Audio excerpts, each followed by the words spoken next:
Assalamualaikum warahmatullahi wabarakatuh. Hello everyone. In this video, I will be reading and discussing a section from a journal article entitled The Vital Necessity of Critical Education Policy Research. This section focuses on the need to grapple with realities and tensions. Let's get started.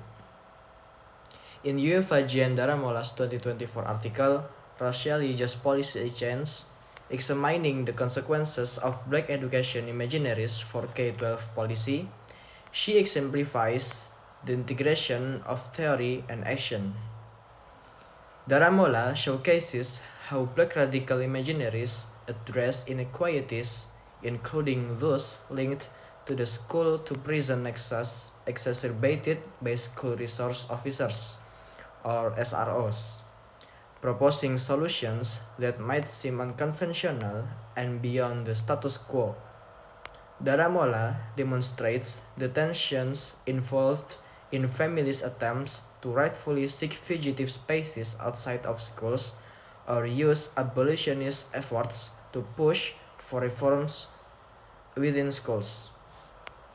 Although the parents saw themselves as working on a critical educational issue, i.e., dismantling anti-black racism, public education advocates and teacher unions viewed their efforts as in line with attempts to dismantle public schooling, which leaves many of our most vulnerable children and families without access to quality neighborhood schools or fugitive spaces. Families are caught in the crosshairs of a neoliberal policy agenda where no choice is acceptable.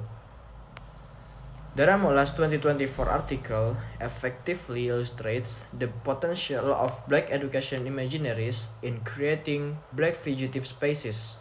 Yet, as the author acknowledges, there is room for a more thorough exploration of tensions within the neoliberal agendas embraced by these black activist groups. This limitation, possibly influenced by the COVID-19 pandemic and the convenience of Zoom interviews, may have hindered an in-depth examination of the contextual roots of policy development, implementation, and the consequences of these organizations. For instance, a deeper analysis of the micro-school model, its connection to companies like Prenda, adopted by one of the black organizations, or an assessment of the organization's political engagement in supporting school choice policies may have revealed unintended consequences that merit consideration when organizations pursue fugitive spaces such as those that Daramola 2024 describes. In their article recommending reform, a critical race and critical policy analysis of research recommendations about school resource officers, Zabala Eishofer et al. 2024 examined policy recommendations related to SROs included in peer-reviewed research articles highlighting disturbing trends. These trends include both the presence of misalignment between evidence and policy recommendations and the absence of policy recommendations altogether. Although policymakers and practitioners may not read peer-reviewed journals for many reasons, e.g. paywall's technical language, assuming they do, their focus is likely to center on the policy recommendations.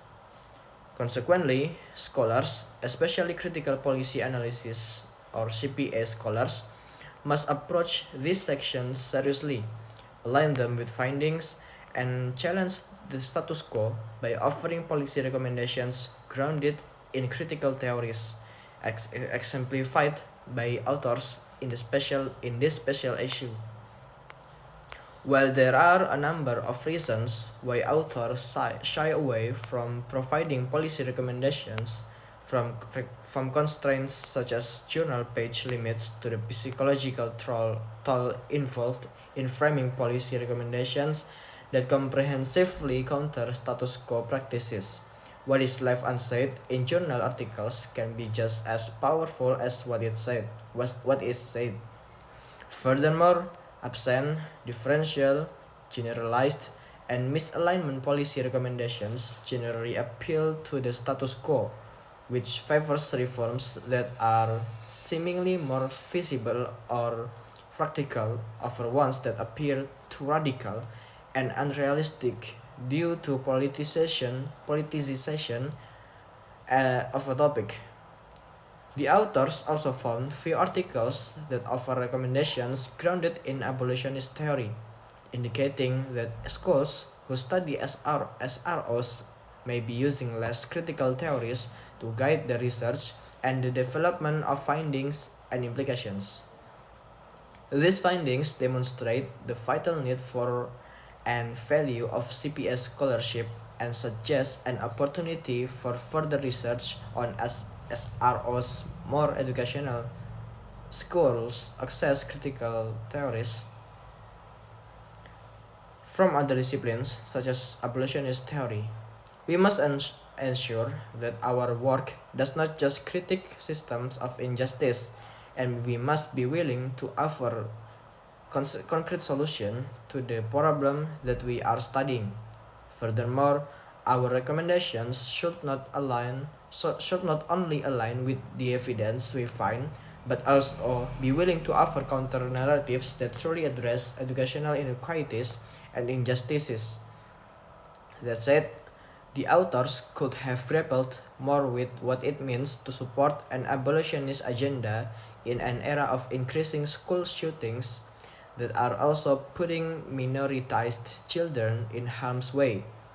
These tensions are crucial because they reflect discussions happening on the ground among policymakers, educational leaders, families, and youth as they try to proactively counter the culture of school shootings, often perceived as challenging without the presence of police, particularly as necessary gun law reform has been repeatedly thwarted.